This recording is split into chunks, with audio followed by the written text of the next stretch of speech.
Hey guys, in this video, I will show you how to send money to Mexico with Wells Fargo.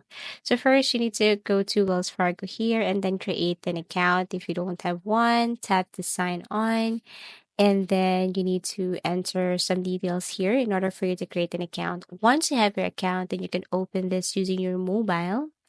So here are the steps. First is you need to access your account, sign into Wells Fargo online using your credentials, and then navigate to transfers.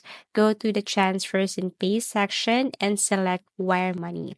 Now set up your wire transfer, choose wire transfer, select the option for an international wire transfer. Now you need to enter recipient details. Provide your recipient's full name, physical address, and contact information exactly as it appears on their ID.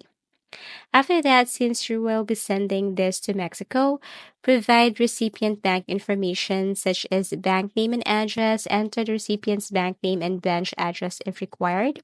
Input the bank SWIFT or BIC code, which is necessary for international wires.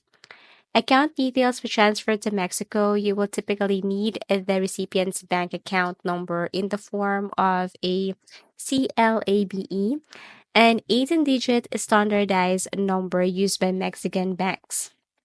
Step 5, confirm and send. Review a transfer, double check all the information, including recipient details, bank information, and amount, fees, and exchange rate. Then submit the wire. Confirm the transaction. You may be required to verify your identity, for example, via text message like a code, and then proceed. So by following the steps, you can securely send a wire transfer from your Wells Fargo account to a recipient in Mexico. You will be notified with this message, and all you have to do is to accept this money. Thank you for watching, and see you again in our next video tutorials.